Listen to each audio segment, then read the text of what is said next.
Hello Campfire friends, my name is Uriel and today I'm gonna show you how to embroider on a cap with 3D puff material, the Yankees logo design. The idea of applying new techniques on caps is the key for putting on sale high-quality products. Just taking this opportunity, you'll be able to raise your business profit margin immediately.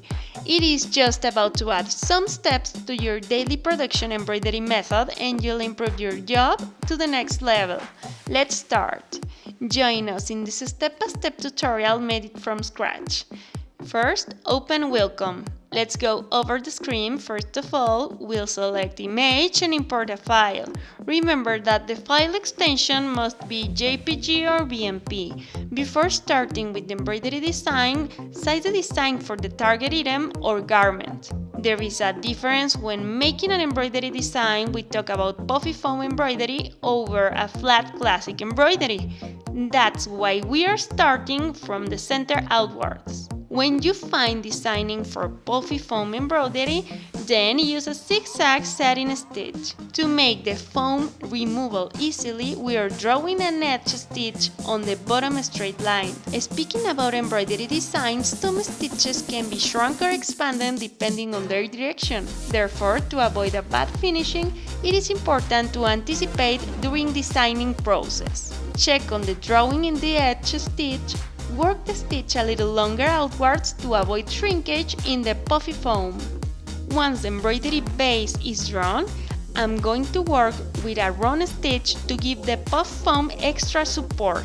For the edges of the stitch in the upper part, we will not make an edge stitch, but we will draw the stitch diagonally towards to the center with an A entry, and this will allow the foam to be cut only with the needle.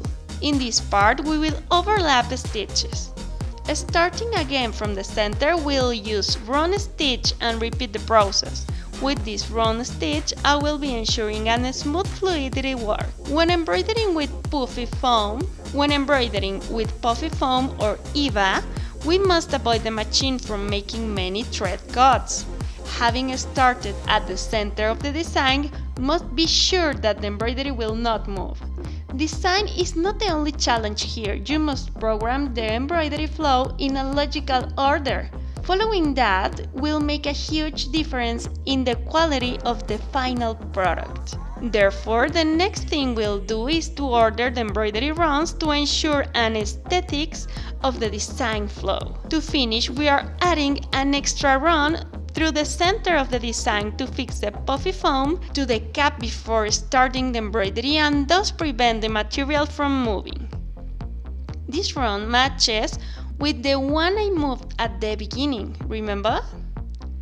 It is very important to adjust embroidery properties. In Edit, we'll click on Select By, then Stitch Type and select Satin. We are not changing the embroidery runs. Then, right-click on the stitch and in Settings we remove the Auto Split because we don't need it in this type of embroidery.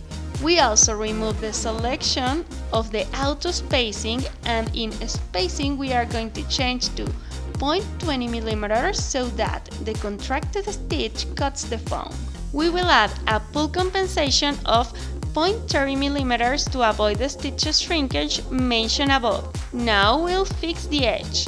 Return to Edit, select By, Stitch Type and select Satin. Click on Ctrl+A.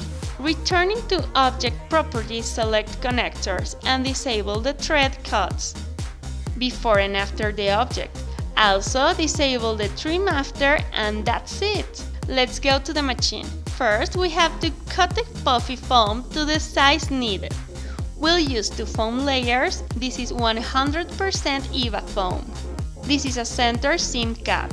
We are adding one layer of stabilizer on the inner side of the cap. It's time to hoop the cap. Make sure the cap frame is engaged into the jig. With the cap and the stabilizer placed together, take the band that holds the crown to the peak and move it out of the way. We'll align the center of the hat frame with the center of the cap, always avoiding framing the sweatband. Then take the locking bind, put it on the hat and lock it. Let's move to the embroidery machine. Make sure the jig is turned to the right side before placing the hoop hat. Once the hat frame is engaged into the machine, we have to trace the area before confirming the embroidery. Select the frame on the screen. Do some previous tests before starting on embroidery. Once aligned, we select the color of the thread, and in the stitch speed we are going to reduce it to 700 so that the stitch is longer. Place the 2 layers of puffy foam between the hat and the needle and carefully hold it for a bit. Click on Start Embroider until the run stitch starts. Then let the machine embroider. At the end, take out the frame, remove the cap and the puffy foam left over. Also tear off the stabilizer from the back. We do some finishing touches with a lighter and that's it! We have a final product, a baseball New York Yankees 3D embroidery cap. We appreciate your precious time. If you want to know anything, please write to us and we'll be pleased to give you more technical information. Thank you for watching this embroidery video. If you have any questions, please let them in the comments in the section below. Also, you can send us a DM. Follow us on social media and subscribe to our channel. See you next time!